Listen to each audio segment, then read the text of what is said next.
¿A dónde nos vamos, Moe? A la Casa FRANSWORTH de Mes Van den Rohe. Estamos llegando En 1.6 millas.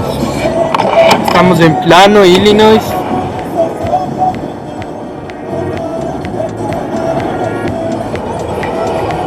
No hay nada por aquí.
Properties, and our job is to restore them and maintain them, but they're all historic. Que es como un fondo nacional, pero es privado. Y tienen 20 algo de casas. Hasta todas las que mencioné. Yeah, and no government money is all private. Todo es privado, nada del gobierno. Okay, we're going to stop here for a minute. Okay, let that other group last tour kind of get a chance. And it'll give me a chance to talk a little bit about the history of the property. This is, well, that's the Farnsworth house, obviously. That's the original piece of property. So it was just 9 acres from this tree line on that way. So later on, Dr. Farnsworth bought all of this property to add on to the original one. Dr. Farnsworth was a doctor in Chicago. She originally, after she graduated, she had spent time at the Chicago Conservatory of Music. She graduated from the University of Chicago and actually spent 2 years living in Italy studying violin. That was her original career path, was to be a concert violinist, but very, very hard to do. She ended up, after 2 years, she came back to the United States and did something also very difficult. She enrolled in medical school as a woman in the 30s and became a doctor, graduated in 1937. She was a kidney specialist, studied kidney disease, and actually spent most of her time doing research on kidney disease. She never got married, which may or may not explain why she came out by that time and decided she really needed a place to get away from Chicago on the weekends. So she started looking for property to buy, ended up buying this land from Colonel McCormick. Are you folks from around here? Mm-hmm. Okay, so you've heard of the Chicago Tribune. Yeah. Yes. He used to own it. He owns a lot of land around here, of course, around Wheaton. He owned this property originally, and it's significant that before she did anything, before she even had an architect, she had in mind that she wanted to build a modern house. She wanted to make a contribution to modern architecture. So she actually ended up learning about Nice from Philip Johnson, who was the head of the Museum of Modern Art in New York City for architecture, their architecture departments. He and Nice were friends. He recommended Nice, who had an office in Chicago. So Dr. Farnsworth didn't actually meet Nice though until later on that same year. They were both at the same dinner party Probably not a coincidence.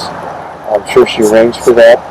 She could have picked up the phone and said, "Hey, Liz, can I, talk to you about building a house for me?" But instead, she chose to meet him in a social setting. She pretty much dominated his attention during dinner, although Mies said almost not a word. And at one point, she was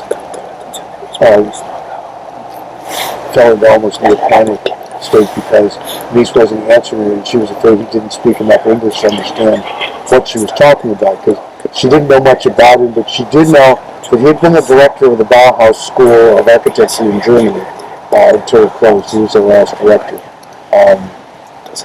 He closed it voluntarily in 1933 when Adolf Hitler was elected in Germany, and he and the National Socialist Party totally disagreed with almost everything that they taught at the Bauhaus School. So Mies did close it voluntarily. He stayed in Germany though for several more years.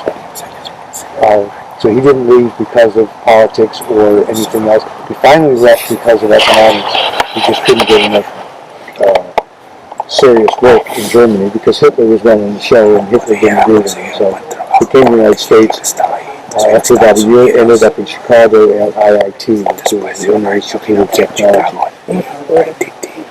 Oh, maybe you've heard of Mies, and you've heard of Town Hall. Yeah. Okay. I went there for like a year and a half. Oh, so good. Graduation there, but I did go there. It's a really good place to see a lot of these buildings all in one spot because many of the buildings are still ones that we designed to edit some since then. And part of the deal is, in order for him to take that job, they had to agree to allow him to design their new campus.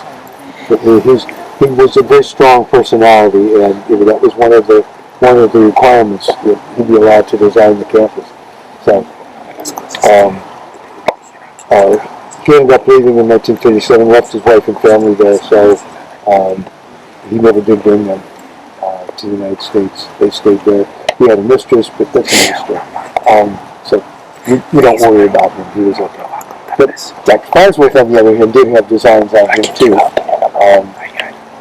At any rate, towards the end of the evening at this dinner party, she finally got up enough courage to ask if maybe Mies had a student or somebody in his firm that could design a modern house for her. And she was very surprised when Mies said, "I'd be more than happy to do it myself." So that's when they started coming out here, looking at the property, kicking around ideas. That's when Mies decided, when he saw this land, it would be perfect for building a glass house. Something a lot of architects were talking about doing. Their building materials had finally gotten good enough, but nobody had actually done it yet. And because this was all farmland, there weren't very many trees on this property at all. This was farm. But all of the houses were very far apart. They were like about a mile apart, so there was nobody close by. And Mies felt that because it was so isolated and so secluded, this would be a great place for a glass house. Dr. Farnsworth thought that would be a fun idea, so she was on board with that. And in fact, they got along very well at the beginning. They had a lot in common. They were both very well educated. As I mentioned, there are very strong rumors that she had designs on Mies as whatever. Never came to fruition. We have not been able to substantiate anything actually transpired between the two of them. There are rumors, but neither one of them ever wrote about it. She wrote her memoirs years later and never said anything about it. And you would think if she'd had an affair with a world-famous architect, at least given her a line or two, So we don't think that anything happened, although we do know that she was hoping that something would happen. So, like I said, once he saw this property, he thought it would be perfect for a modern house. And originally he told her that he could do this for about $40,000, which was a lot of money in 1945, but she wanted to build a modern house. She was willing to spend a lot more. She could have bought and built just a weekend house out here for maybe $5,000. So $40,000 is like 8 times more money than she could have built something for, but she wanted to do that. Now the problem with all construction is it never ends up costing as much as they tell you at the beginning, and this was no exception. Part of the problem was that they were not able to start construction right away. Dr. Farnsworth didn't have all the money at first. She was waiting for an inheritance from an aunt. So she didn't have all the money. Mies was very busy building high-rise apartments and office buildings in Chicago, plus the IIT campus. So his plate was pretty full. He didn't have a lot of time. So it wasn't until 1948 that they actually started construction on the house. But then the price of steel had gone up a lot.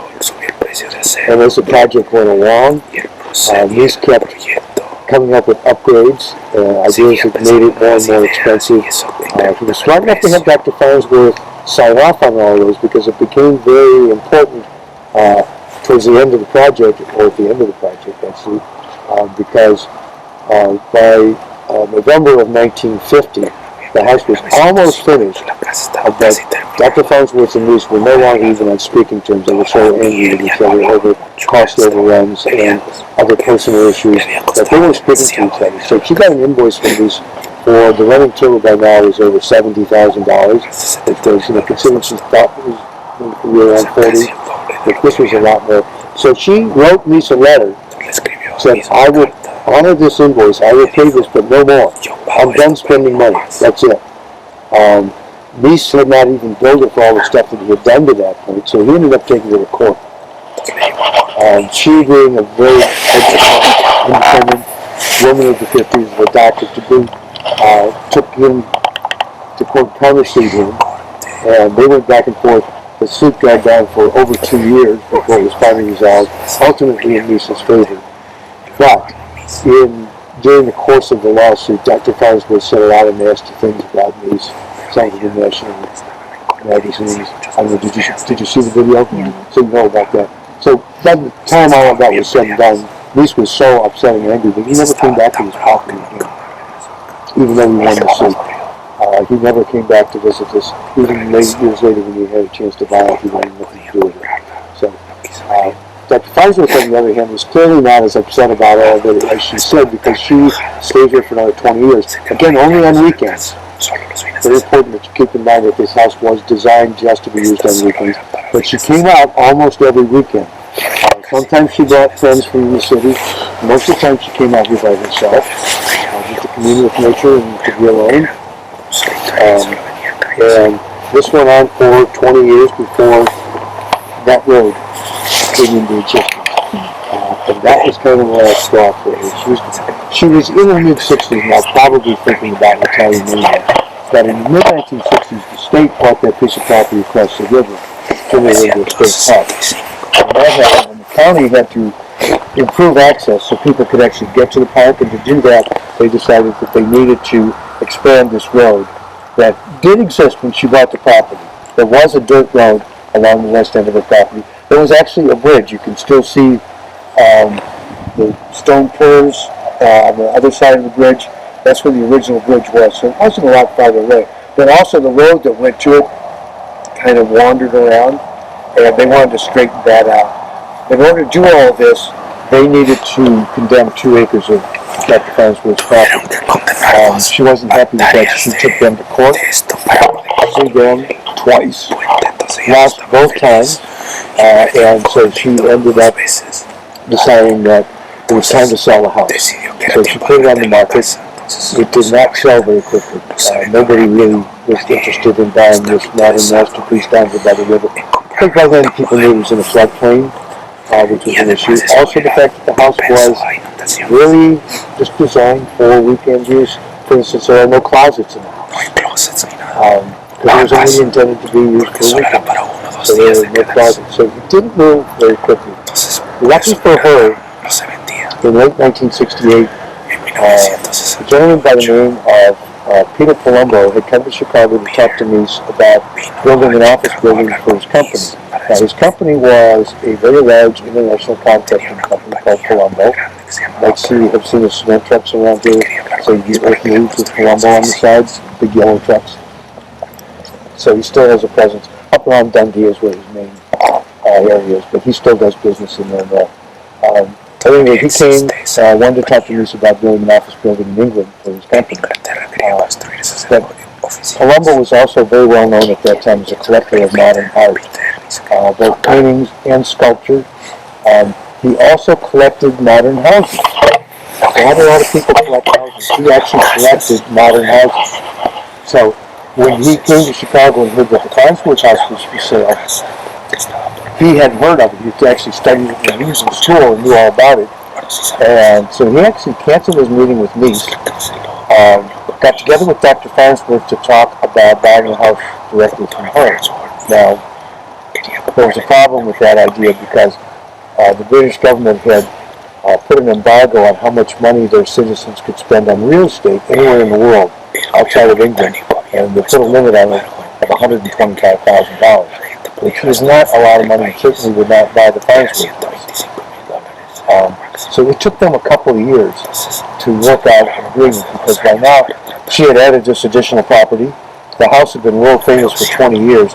She wanted $250,000. He could only spend $125,000. He had lots more money, but that's all he was allowed to spend. So after 2 years of negotiating, they finally came up with a solution where Colombo paid her the $125,000 his government would allow, and then they created what they called a scholarship for Dr. Farnsworth to live in Italy in a villa at his expense for the rest of her life, and that was good enough for her. She was perfectly happy with that as a solution, so she sold the house for $125,000 plus all the pizza she could eat for the rest of her life. Yeah, well, it was. I mean, Colombo got it for, for bird food, really. And when he took over the house, now, it's interesting, when Dr. Farnsworth owned the house, there was no grass here like there is now. She was not about to drive out here 2 or 3 hours and spend the rest of her weekend mowing the lawn. So when she owned the property, she just let it go back to nature. She just let the natural prairie grass come back. So it was rather tall, but Meeks was okay with that. He thought it was fine. Now when Colombo bought the house, one of the first things he did was to hire an architect from England to come in, plant a lawn, put in flower beds, plant some trees. We're putting walking paths back through those trees, where he has world-class sculpture collection on display for his guests to see and to treat. Unfortunately, added to that value, but it's no longer here. It is at Kintuck Knob, though, which is one of the houses that he owned. It's a Frank Lloyd Wright house near Falling Water, which he still owns. So most of the sculptures there now. So Colombo, again, never used his property as a residence. He had houses all over the world. Phoenix only came out here maybe 2 weeks or 3 at the most in the summertime, and they basically used his land as their own private home. They would come out here and canoe up and down the river, picnic. He made some changes, but they're all out of sight. He did put in a swimming pool, but you can't see it. He put in a tennis court back in the trees, you can't see it. He did put in a boathouse, which we'll see when we get down there. Some of his family could get in canoes without getting their feet wet.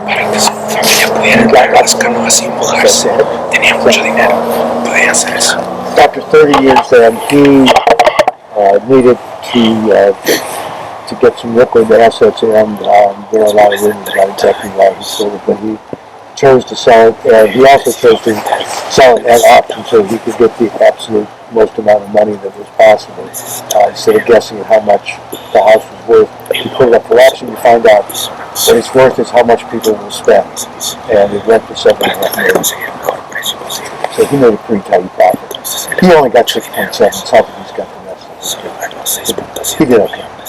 So, any questions about the people that own the house? And let's get down closer and talk about the house.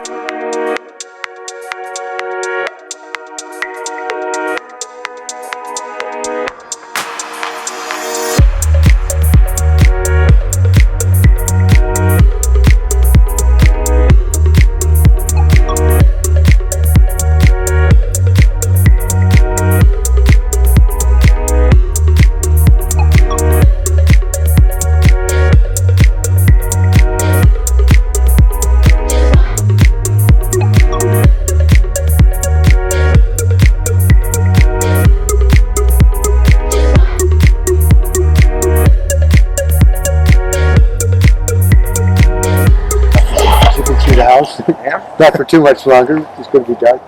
But it's still, even when it's getting dark and there's not a lot of sunshine, still photographs quite nicely because it really stands out from the trees.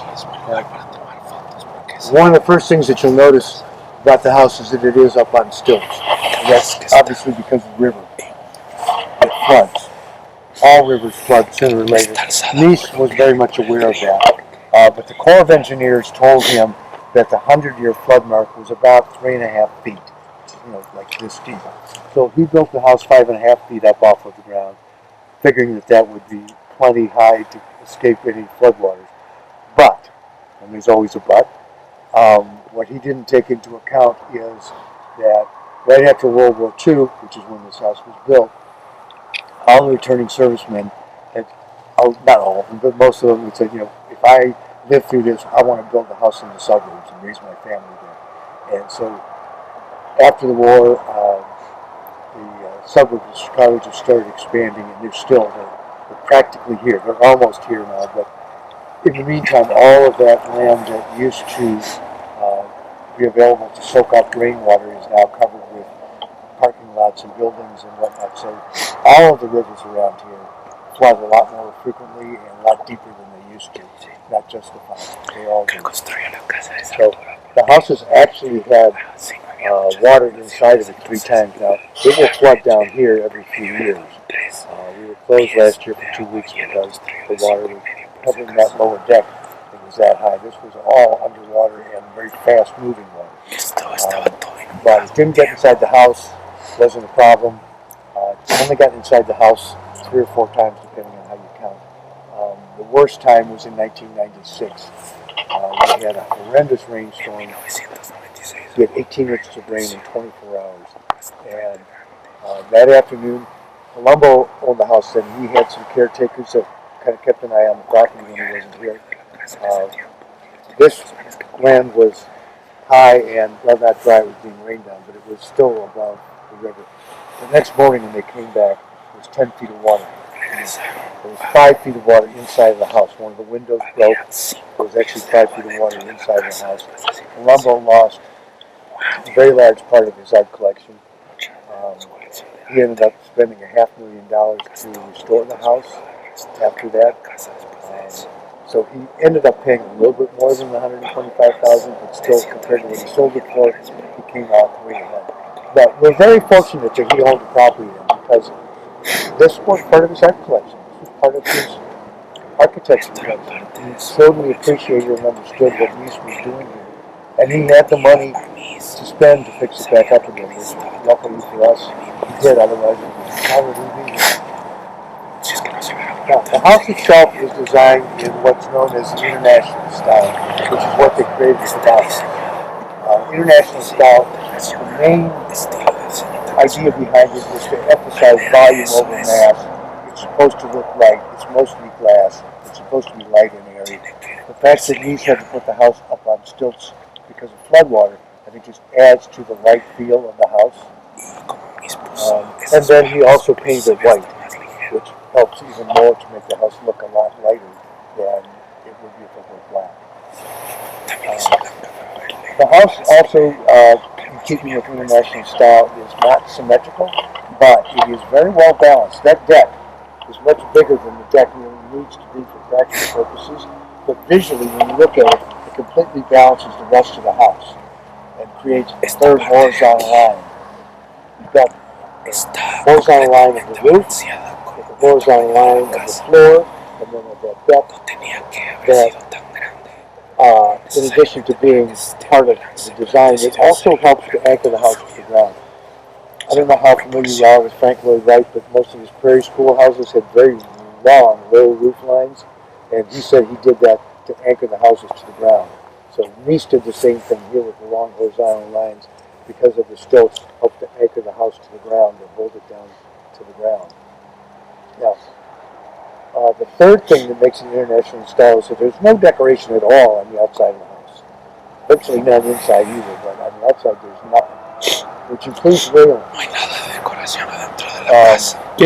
There were no building codes when this house was built, so Mes didn't have to put on railings. He didn't want those little vertical lines interfering with the strong horizontal lines. There's also a chimney above the fireplace, but it's very short, because he didn't want sticking up and carrying these horizontal lines. So he's very conscious about that idea.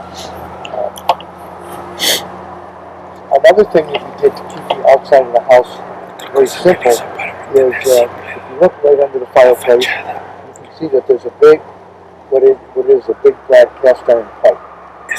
All of the utilities that come into the house, that's water, electric, telephone, one time propane, gas, and everything going out, plumbing, sewer, even the rainwater drains through that pipe. So there's nothing attached to the house like gutters. There are no wires running to the house for telephone or electricity. It's all totally isolated and totally clean and uncluttered. Nice was very famous for saying less is more, and that's what this house is all about, is to be as minimal as possible.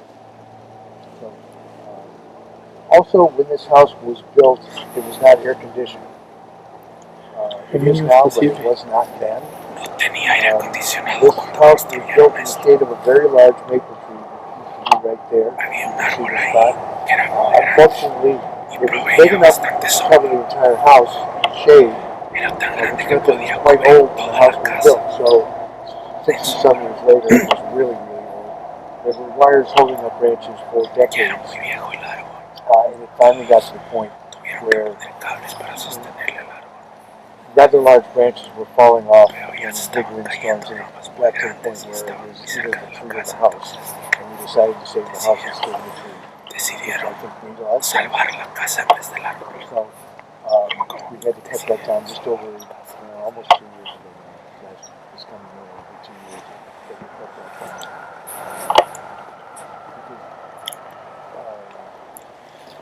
Quite clearly, keeping the house cool in the summertime is an issue because these windows do not appear to open, and they don't. The only windows that open are on that end of the house. They're not very big, so you have screens on them, so you can open those. But in order to get a breeze going through the house, you have to open the front door. And of course, at least we're not about to put screen doors on the front door, but we're down here by a river. And we've got a lot of bugs most of the year. Mosquitoes galore down here, and all kinds of other bugs. So Misa's solution was to put a screen around that entire upper deck. But unfortunately, when Dr. Farnsworth stopped spending money, that hadn't been done yet. So when she moved into the house, there was no screen around it. It didn't take her terribly long to realize that that was a mistake. I guess at some time maybe later it got wrong, but she realized that she needed those screens so she could open the doors. So she went back to Mrs. Stern and had them with the screens. Anybody have any questions about the architecture on the outside? Okay, let's go down by the house.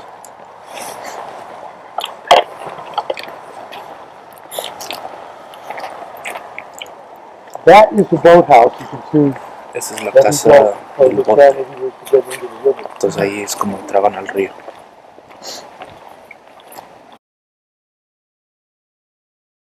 The main building material that he used is the travertine that's on the floor and on the decks out here. And that we can come down, and I'll let you touch this. When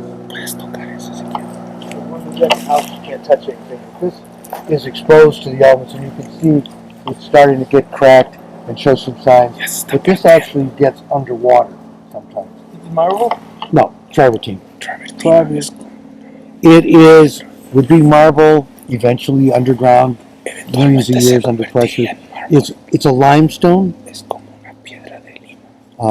when water flows up through limestone, it makes travertine. Es para que no sea And he liked it a lot. This came from ¿Qué Italy, distancia hay del piso? but Mies used it a lot in his buildings and travertine. Something else that's really important to point out is this being a steel building. Back in the 40s, most steel buildings, the connections were made using rivets, so that you would expect to see rivets sticking out of the corner here, but there are none. You don't even see a seam. Yes, that's because it's rusting. Okay. No, there's no seam going this way. No, It's going this way. Okay. Yes. That's actually, the house is actually welded together. So if you saw the video and you saw them showing how to be unscrewed and taken apart, you can't. It's all welded together. These did that because it's much needed. So, you can't really see the welding inside. It doesn't show. The entire house is made of I-beams like this. All across the roof, all under the floor, all under this deck. these I-beams. These edges are all made of what's called C-channel, which is like I-beam cut in half. And this corner connection here, this piece here is actually cut to fit inside of that one, and then welded very strongly on the outside. Then they also drilled some small holes through on the outside so that they could spot weld in between the two pieces of steel together, and then they filled those in, smoothed it all over. So in the end, you just get this very sharp corner. Looks very simple. Took a lot of work to make it look that simple, but that's what Mes is all about. Question. This is another weld that the ornamental welders did, and you can see it. A typical weld would be about the size of my finger up here, at least. But this is very, very neat, small. There's a big weld underneath where you can't see it, but out here where you can see it, it's very small. Now they also drilled the holes through here. You can see holes. This is a little easier to see the holes, so they could spot weld the two pieces together there and then fill it all in. Also, these support columns don't go all the way to the top. And what's cool about that is when you're in the house and you look out, you can't see the support columns. You can't see the steps because the top step is actually the deck. So the effect is when you're inside looking out, you can't see anything holding the house to the ground. It looks like it's floating above the ground. And again, that is a very light and airy idea that Mes was trying to accomplish, despite the fact that this house is very, very solid. It looks light, and that's what he was trying to do. So, ready to go inside? Yes. Okay, quick question. Yes. What's the height from the floor up to here? To here, I don't know. No. It's about a foot. Un pie. Entonces sería 2 pies. It varies as you go along, Varía. I would say.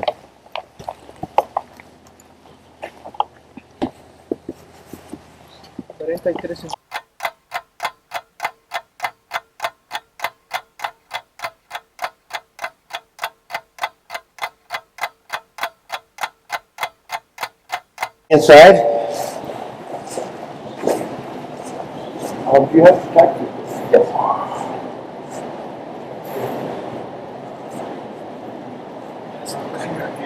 Now, you notice right away the floor is warm, which is intentional. Okay?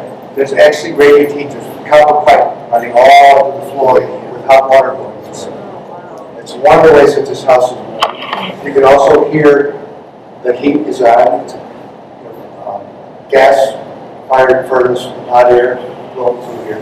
But if you look out the ceiling, you don't see any vents in the ceiling or the floor. Okay, Mes was trying to keep everything very, very clean, very plain, very pristine. So the hot air actually enters this house through a very small slit between the ceiling and the windows, all the way around the house. The hot air comes down. If you stand over here, you can feel air flowing down now. That also helps keep condensation off the glass by having the heat come down across the glass. It's very innovative. Yes. And then of course, because this house is all glass, it also works kind of like a greenhouse. So when the sun is out, it really gets warm. Even on an overcast day, you get something from that. So, I would like to say a few things about the furniture because originally Mes was supposed to design furniture for this house. But when Dr. Farnsworth stopped spending money, that never happened.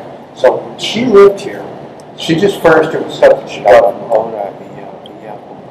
And most people, if they are lucky enough to have a weekend house, they don't spend a lot of money on furnishing. She was no exception. I'll show you a picture in a minute. Now, when Mumbo bought the house, he being a big aficionado, Mes decided he wanted to furnish it like Mes would have done if he didn't have the chance.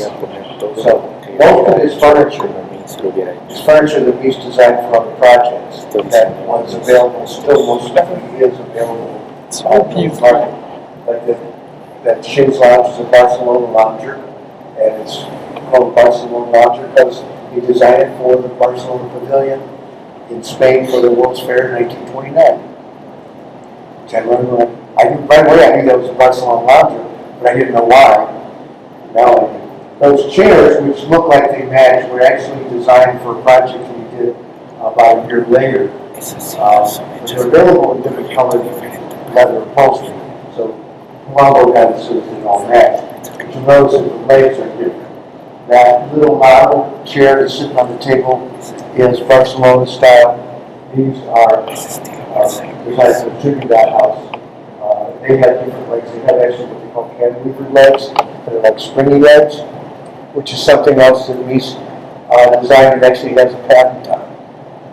You notice most of these chairs around the house have those kind of cantilever legs. They're very comfortable because they bounce. So Barcelona has the X-shaped legs. They're not quite as comfortable. Now, there were some pieces of furniture that were not available. So when right after Colombo bought this house, he hired Mies's grandson, who was an architect in Chicago by the name of Dirk Lohan. He's still around. In fact, he was out here 2 weeks ago when we had the Lake Sound show. So he hired him to design some additional pieces of furniture that weren't available, like the table, like this desk. Now the table is actually an exact replica of a table that Mies had in his own apartment. It's now in Dirk Lohan's apartment. But it's real easy to copy because it's just a slab of wood with 4 chrome legs on it. Nice piece of wood, but it's just a piece of wood with 4 chrome legs. Now the desk is similar in that it's also a nice piece of wood with 4 chrome legs. And then Dirk Lohan did also have these little cantilevers sticking off at the end that mimic the cantilever deck of the house, so that fits into the house a little bit nicer.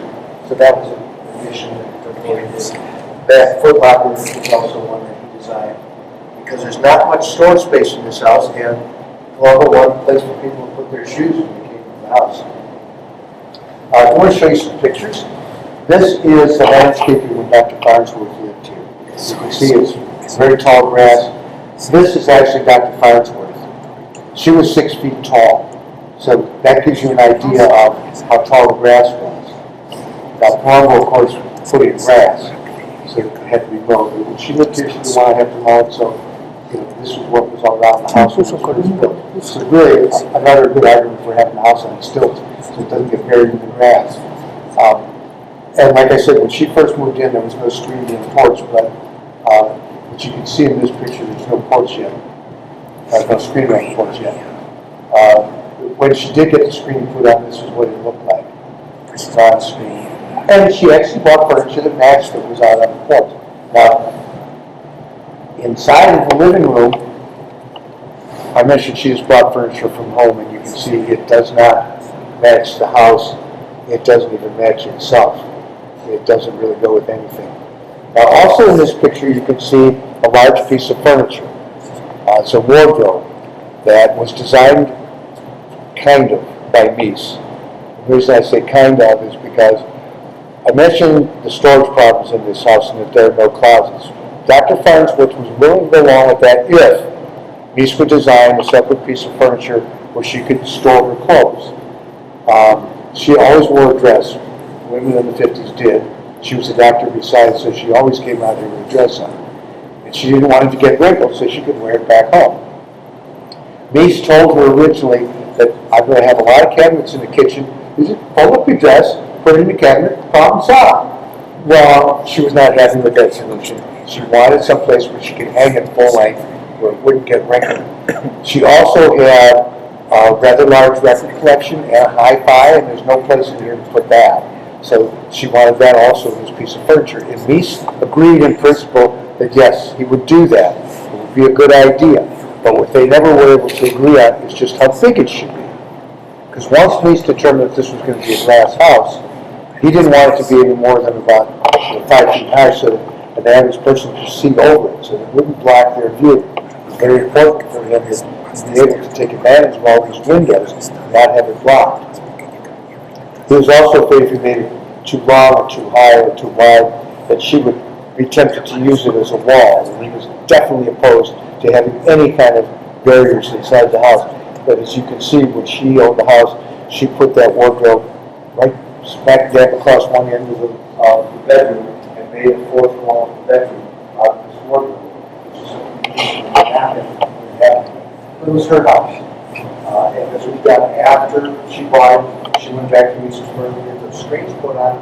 That's when she had that major piece of when you look at the house, you can see the chimney. It's very, very short, which means it doesn't drop very well. It's not a really good chimney. And then this is the tree that was in front of the house up until a year and a half ago.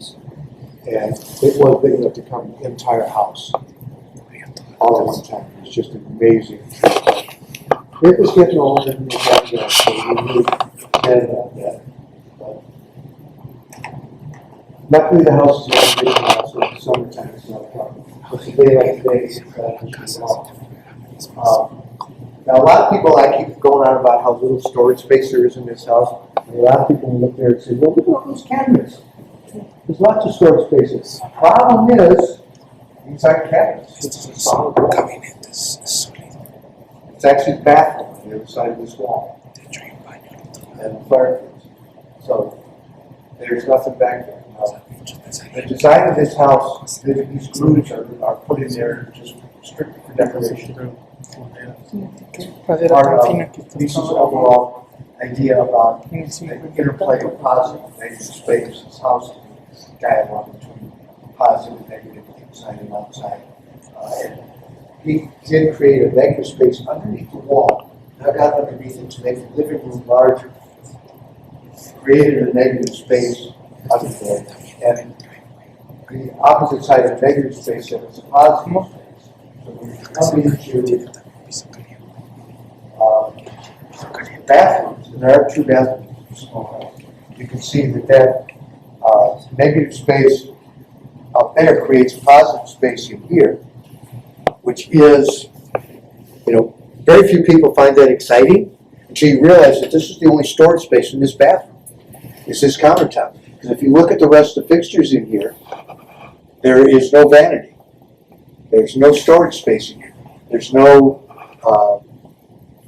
medicine chest behind the mirror. There's no storage space except right here, which is the main reason that there are two bathrooms. So that Dr. Farnsworth has her own bathroom on the other side where she could, when she had company, leave her stuff out and close the door. So these fixtures are original, but they were not designed by Mies. Again, he probably would have designed them if she hadn't stopped spending money. So Mies did approve all of these, but they are not his design. Also back here is the utility room, where all of this stuff that came up to the bottom of the house ends up in this very small room. You can see it's pretty tight, but it was tighter.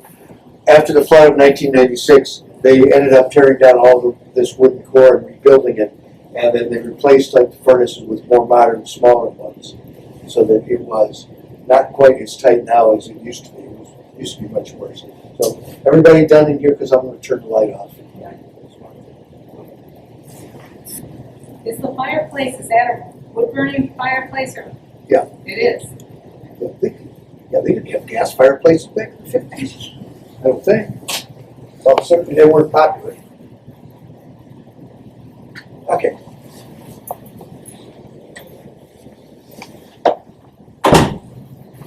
So let's go around and talk about the fireplace. Since you brought it up.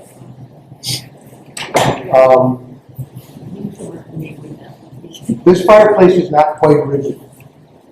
It's a change that Colombo made. Because the original fireplace, that metal grate sat directly on the floor, which did create some issues. To build a fire in this house, you pretty much have to open the door and or the windows a little bit, because it's very airtight. That chimney is very short. To get any kind of a draft going through, you really need to open things up. The problem with that is when the fireplace is sitting directly on the floor, there's nothing to hold ashes in. They just fly across the floor. We know that Dr. Price was still fire.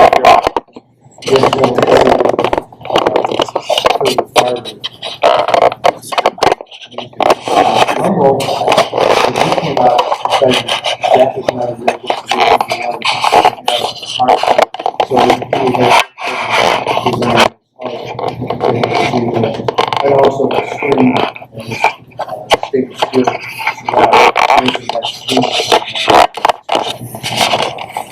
and we don't build fires anyhow. But it doesn't look like the Colombo he was only out here in the summertime, so probably didn't feel the need for the fire. So the fireplace has not been used for a very long time.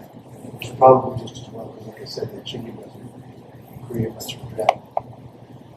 Also, I'd like to point out, as it's getting kind of dark, you don't see any ceiling fixtures in the ceiling, no lights in the ceiling. That's because Ace hated ceiling lights. He thought they were really, really ugly fixtures, and that the light was very garish. Which, if you think about it, you like living in an office instead of like fluorescent lights in here. So, Misa's solution for lighting to the house is to put outlets in the floor all around the house. Pull out the end of the as one rectangle. And his thinking was that you would light the house with lamps. And furthermore, when asked how many lamps were required, he said, there's only one person living here. She only needs one lamp. She can unplug it and take it when she needs it, because you don't need a lamp if she isn't. So he thought she could get by on one lamp. Again, less is more. It's his philosophy. He truly believed it all the way down the line. Dr. Farnsworth, of course, totally ignored that and had several lamps, so she didn't have to keep on plugging it with it. But it really doesn't work very well. No, especially because when it's dark, as soon as you unplug the lamp, you can't see where the next outlet is. So, anyhow, so let's go to the bedroom. Porque cuando oscurecía y quitabas la lámpara, no podías ver dónde ibas a poner.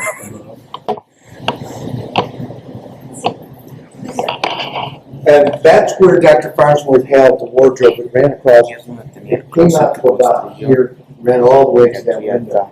El closet de esa se construyó, luego Columbo le puso aquí y luego ya. A mí no me hubiera gustado. This bed was the fourth piece of furniture that Dirk Mohan designed for the house. And again, it's set up off the ground, kind of like the house. Cantilever design. Como la cama es el mismo concepto que flota, güey. And he did put in some storage space. Big enough for a pillow, and that's about it. But you know, it's storage space. This is Dr. Farnsworth's bathroom. Very similar to the other one, but she does have a bathtub. It's similar. I bet you she, okay. I can into? Was he going to design, was Mies going to design the bed sheet properly? He didn't design it. He didn't design anything. No, he didn't, but if he would have designed it, wouldn't he design it with drawers? Because he didn't. You know No, well, what? he didn't, but But the funny thing is, when she actually lived here, she didn't make it. She slept in a mattress on the floor. ¿Puedes pedirle que explique por qué es sólido? He wants to know why it's soft. Why it wants to. Es una... This is the opening on the other side of the living room. It's the cutout over here. See, all cuts out. Es eso, si ves. Makes the living room bigger, Hace makes más a bench, grande but there's nothing inside. y hace como un para poner tus cosas, pero no hay nada dentro. No es sólido, pero tiene placas. Is it solid? Solid, or Or Yeah. two plackets for the angle. It's right, no, that's it. It's a slab of stone and another slab of es stone. piedra con piedra? Ok. Estas son las pequeñas ventanas. Estas son las únicas ventanas, Juan. Yeah, those had screens until last year. That window broke this spring in a windstorm. As you can see, there's some rust along the bottom and it expands. And so that door got opened by a tour guide. It was a 60-mile-an-hour wind, broke that window. That was plate glass, it was very big, very sharp. So that was replaced then with Esto safety. tenía para los mosquitos. Some of the original ones, the original plate glass, like over here, you can see a seam in this one. They made us put plastic laminate over the glass, so that if it were to break again, it wouldn't break in those big sharp pieces. So that's just been added this year. So they don't make laminate big enough to cover the entire window all ones. ¿Cuándo pusieron eso? It's got that scene, kind of ugly. ¿Quién puso eso? ¿Los que compraron Now, para preservarla? run into the kitchen.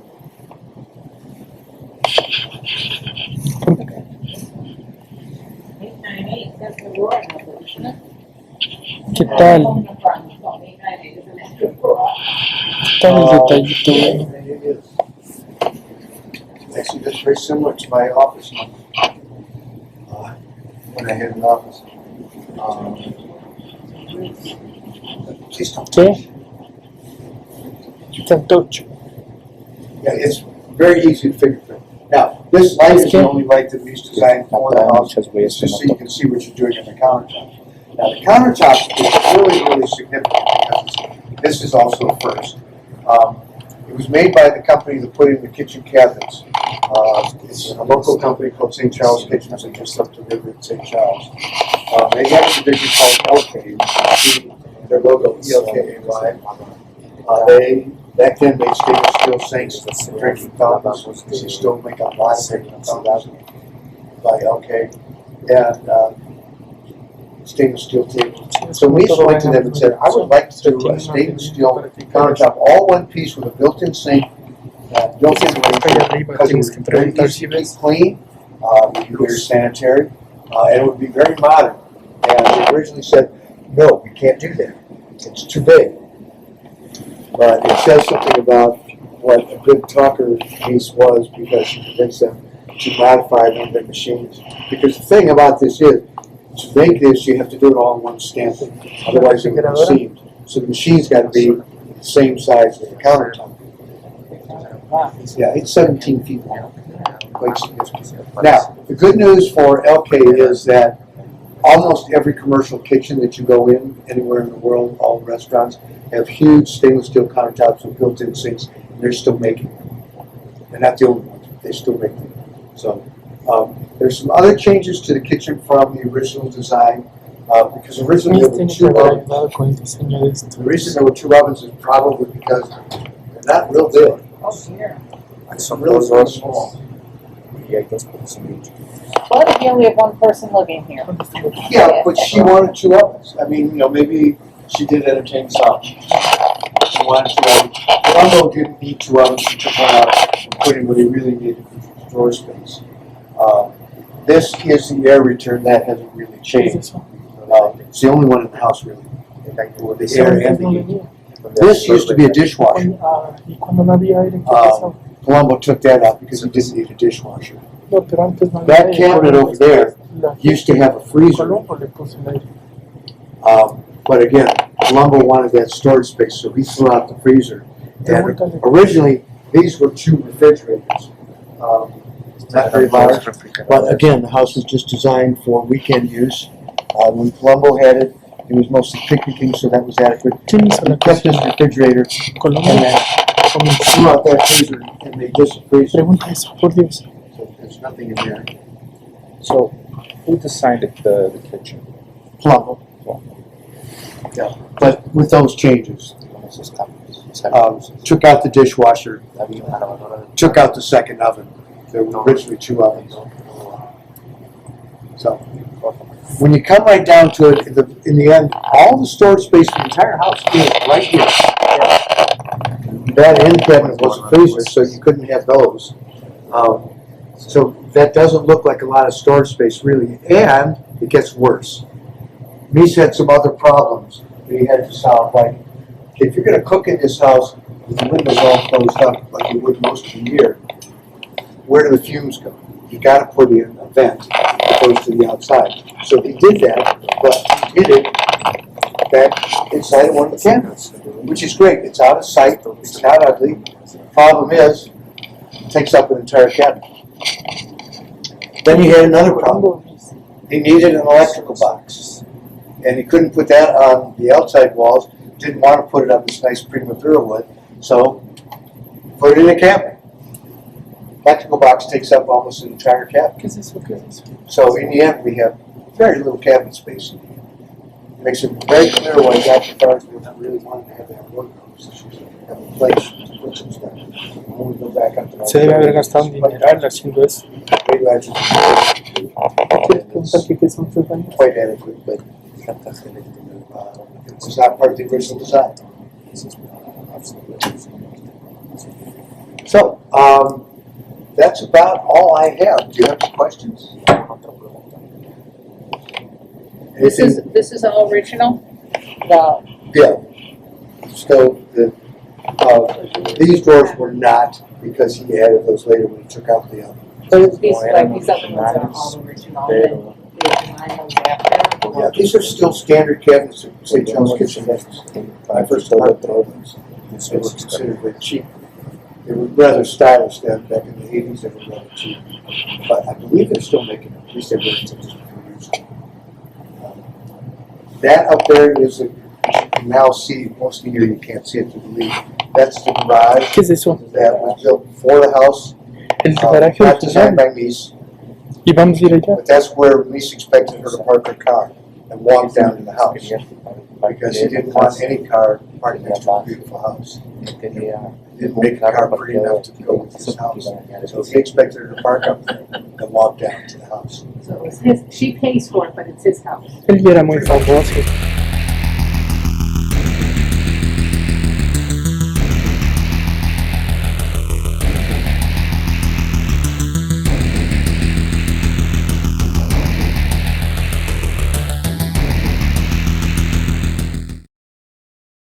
El closet. Este. This is the wardrobe on this side, but you can see how big it is. Yeah. ¿Y en la casa dónde estaba?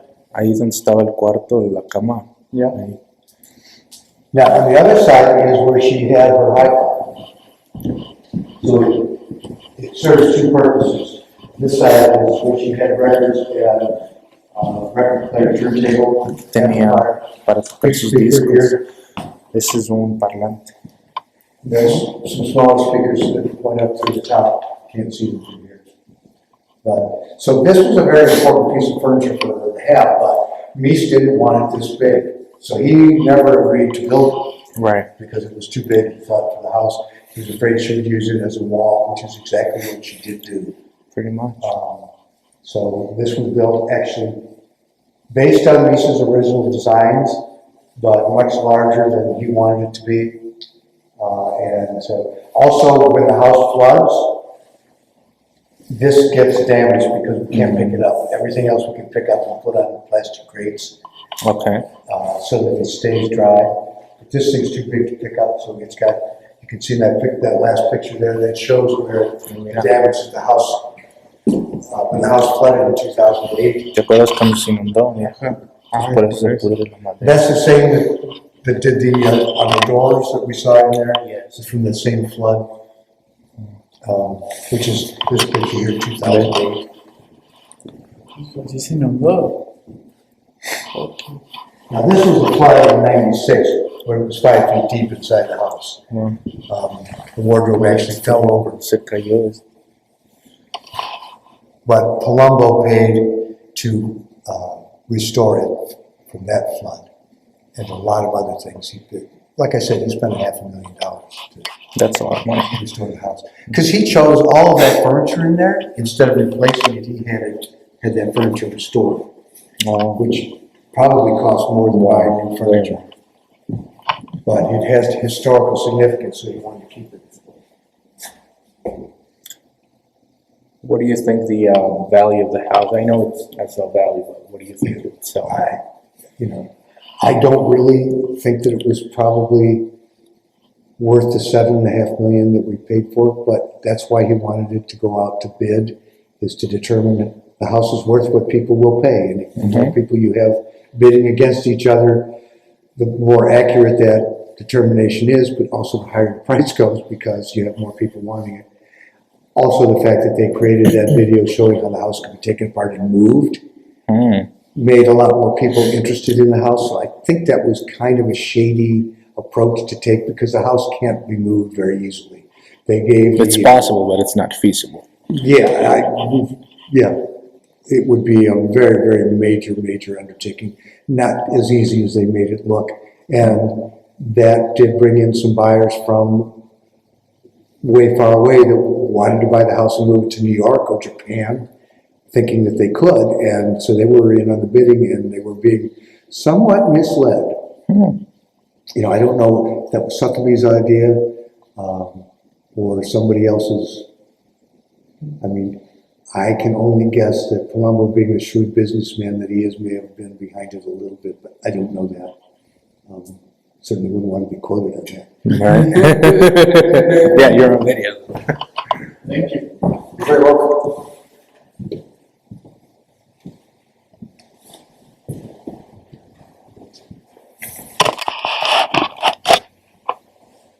Oh, now you'll be able to see what's up there. I think there are some speakers up there. There's another fabric area with some speakers in it.